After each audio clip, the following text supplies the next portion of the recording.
South Florida is not usually known as a place to find ghosts, but you might be surprised to know that the book Haunted Houses in America includes a place in Coral Gables that it describes as this country's largest haunted house. It just happens to be the ultra-elegant Biltmore Hotel.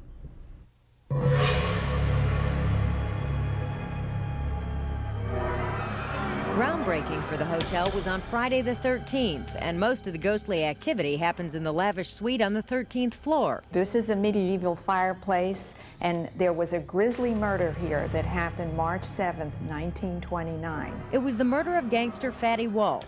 He was gunned down in front of dozens of elegantly dressed partygoers when his room was used as a gambling casino and speakeasy.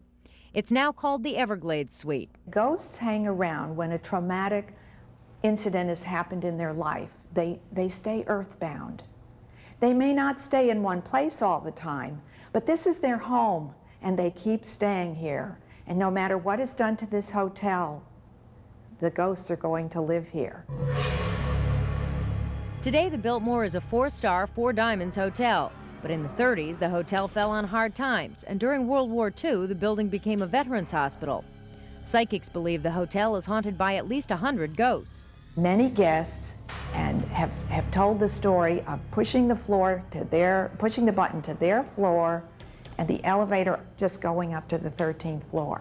Sometimes it doesn't even want to come down. And so they have complained to the hotel that something's wrong with the elevator, and it's probably Fatty Walsh. She's just playing a trick. After the hospital closed, the building stood empty for 17 years. Until it was restored back to a hotel in 1987 at the cost of $55 million. In the 1970s, a group of psychics conducted and tape recorded a seance in the suite. During the seance, there was a blind man with a cane that seemed to be helping the psychics and tell them the story. I'm not making it up, because it was documented on the tape recorder that taped the seance. You could hear the tap, tap, tap coming in and going out. They were able, with no prior knowledge, to describe who the people were, that there was a witness who had run up there, and the police, of course, had that witness to verify everything. And they described the whole murder, how many bullets were shot. A young officer investigating Fatty Walsh's murder was Sergeant Kimbrough. Kimbrough, years later, became chief of the Coral Gables Police Department. He was asked to review the transcripts from the seance. He said, "This is unbelievable. There are things in this transcript that no one would have known, that we didn't even put in the police report." Reports of ghostly encounters are not limited to the Everglades Suite. A doctor from the University of South Florida Medical School, he stayed in room 711 in 1988. And what happened to him was so strange that he wrote a letter back to the hotel claiming that he was awakened at night by a man standing at the foot of his bed wearing a rain slicker, and he vanished.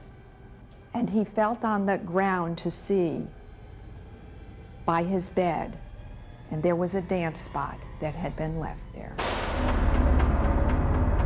Another ghost that haunts the hotel is known as Russian Jenny, a woman who lived near the Biltmore in the 40s. She was walking with her baby daughter out on the grounds here, and someone slashed her and killed her.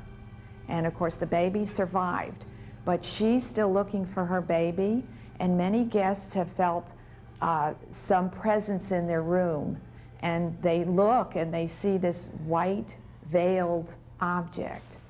And they've reported this, and they feel it's Russian Jenny, after 50 years, is still looking for that baby. The Biltmore Hotel is rich in history and becoming more and more rich with spirits, they say. Well, on Halloween night, the Miami Storytellers Guild will tell ghost stories around one of the Biltmore's Gothic fireplaces. It's open to the public, and we're going to have more on Montage in a moment.